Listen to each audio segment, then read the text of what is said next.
Hello friends, इस video में हम लोग स्टडी कर रहे हैं हीमोफीलिया के बारे में। हीमोफीलिया जो होता है वो एक जेनेटिक डिसऑर्डर है क्लॉटिंग फैक्टर 8 और 9 का, जिसमें क्लॉटिंग फैक्टर जो 8 और 9 होते हैं उसमें जेनेटिक डिफेक्ट होने की वजह से, उसके जीन में डिफेक्ट होने की वजह से इनकी सिंथेसिस या तो डिफेक्टिव होती है या फिर इनसफिशिएंट अमाउंट में होती है, जिसकी वजह से ब्लड क्लॉट नहीं हो पाता है।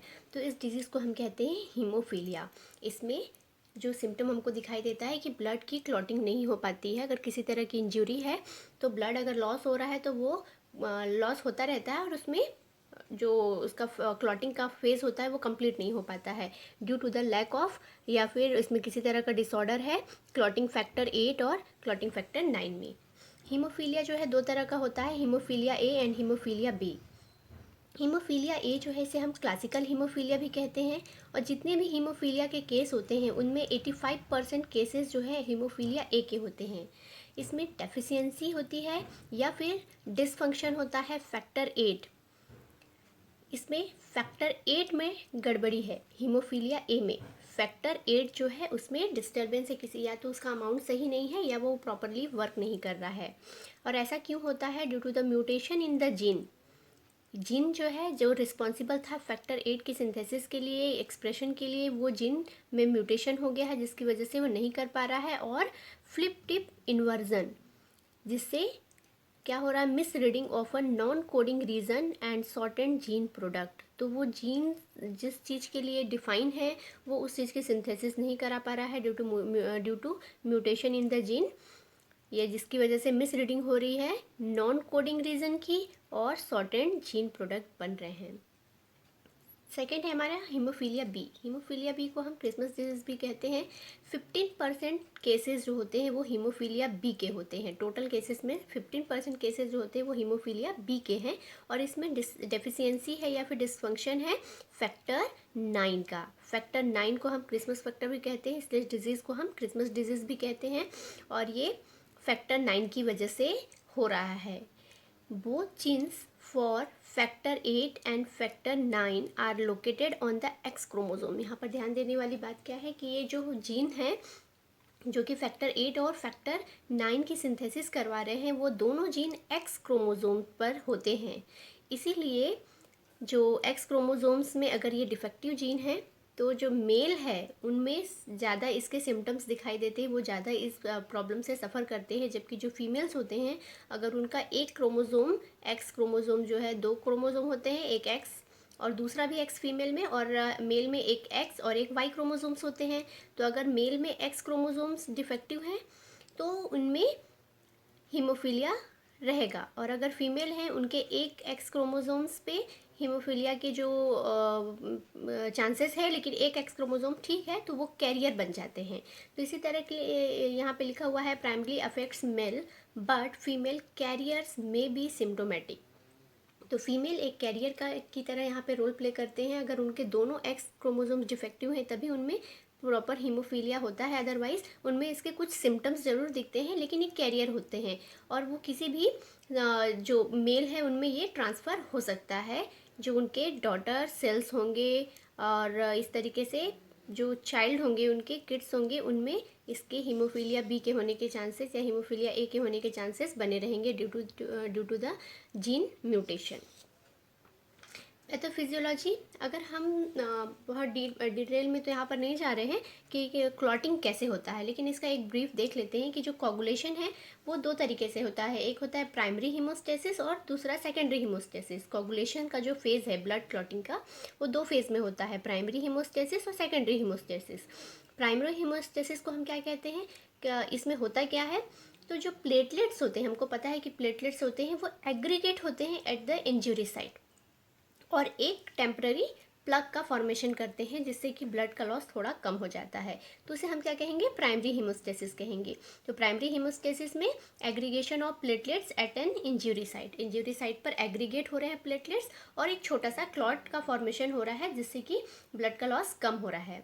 इसके बाद शुरू होता है सेकेंडरी हीमोस्टेसिस का फेज़। सेकेंडरी हीमोस्टेसिस के फेज़ में ये जो प्लेटलेट के प्लग बने हुए थे वो कम्प्लीटली रिप्लेस्ड हो जाते हैं by more stable fibrin clot. जो फाइब्रिन के क्लॉट हैं उनसे कम्प्लीटली रिप्लेस कर दिए जाते हैं ये प्लेटलेट के प्लग को, क्योंकि फाइब्रिन के क्लॉट कहीं ज़्यादा स्टेबल होते हैं और ब्लड के लॉस को कम्प्लीटली रोकते हैं। तो ये एक जनरल या प्रोसीजर है कोगुलेशन का। तो कोगुलेशन दो फेज़ में होता है, इंट्रिंसिक पाथवे और एक्सट्रिंसिक पाथवे। इंट्रिंसिक पाथवे में जो प्री कैलिकेरिन होता है वो कन्वर्ट होता है कैलिकेरिन में। ये कैलिकेरिन जो होता है वो फैक्टर 12 को कन्वर्ट कर देता है फैक्टर 12A में।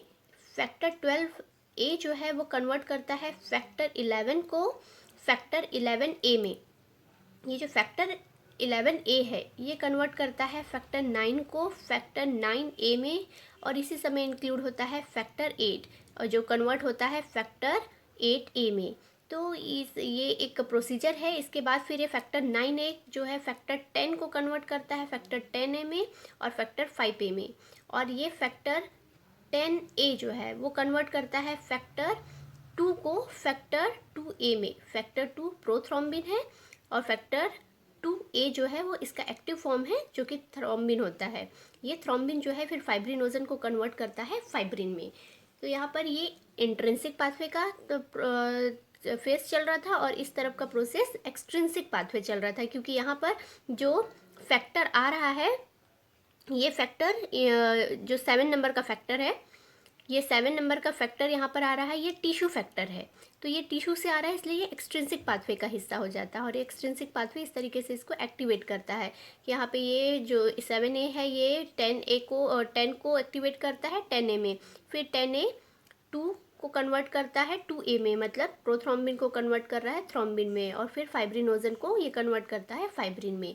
तो यहाँ पर ये जो ये फेज़ है जहाँ पर फैक्टर 9A में कन्वर्ट हो रहा है, और जहाँ पर ये फैक्टर 8A में कन्वर्ट हो रहा है, एक्टिव फॉर्म में कन्वर्ट हो रहा है। तो ये फेज़ इसमें कम्प्लीटली ब्लॉक हो जाता है हीमोफीलिया में, क्योंकि इनके फैक्टर्स के जो जीन थे वो म्यूटेटेड थे। इस वजह से ये आगे का जो प्रोसेस है वो कंप्लीट नहीं हो पाता है। तो ये जो फाइब्रिनोजन से फाइब्रिन बनने का फॉर्मेशन था वो नहीं हो पाता है। स्टेबल जो फाइब्रिन क्लॉट हो रहा है, बन रहा है, इसका फॉर्मेशन नहीं हो पाता है। इस वजह से पर्सन में ब्लड लॉस सीवियर होने लगता है जो कि लाइफ थ्रेटनिंग है। क्लिनिकल क्लासिफिकेशन क्या है हीमोफीलिया का? तो इसका जो क्लासिफिकेशन है इसको डिवाइड किया गया है सीवियर, मॉडरेट और माइल्ड के फेज़ में, जहाँ पर फैक्टर 8 और 9 की एक्टिविटी, अगर फैक्टर 8 और 9 की एक्टिविटी लेस देन 1% है तो उस केस को हम क्या कहेंगे? सीवियर केस कहेंगे। अगर इनकी एक्टिविटी 1% टू 5% है तो वो मॉडरेट हीमोफीलिया कहलाता है, और अगर 6% टू 30% के बीच इनकी एक्टिविटी है तो ये माइल्ड हीमोफीलिया कहलाता है। फ्रीक्वेंसी ऑफ केसेस, सीवियर में 50% टू 70% चांसेस होते हैं कि इसमें ब्लड का लॉस होगा, मॉडरेट में 10%, माइल्ड में 30% to 40%। Causes of bleeding, spontaneous है, यहाँ पर कभी भी ब्लीडिंग हो सकता है, इंटरनल ब्लीडिंग आराम से यहाँ पर हो जाता है, क्योंकि अगर हल्का सा भी कुछ चोट लगा है तो टिश्यूज़ में ये ब्लड का लॉस अचानक से स्टार्ट हो जाता है, जिसको रोक पाना बहुत मुश्किल होता है। तो ये स्पॉन्टेनियस है। सीवियर, जिनमें फैक्टर 8 और 9 बिल्कुल वो काम नहीं कर रहे हैं, वहाँ पर ब्लीडिंग जो है वो स्पॉन्टेनियस होने लगता है। मॉडरेट में माइनर ट्रॉमा की वजह से हो रहा है, अगर हल्का फुल्का कोई ट्रॉमा है तो वहाँ पर हो रहा है, और माइल्ड में किसी तरह का मेजर ट्रॉमा हुआ है या कोई सर्जरी हुई है तभी ये केस होता है।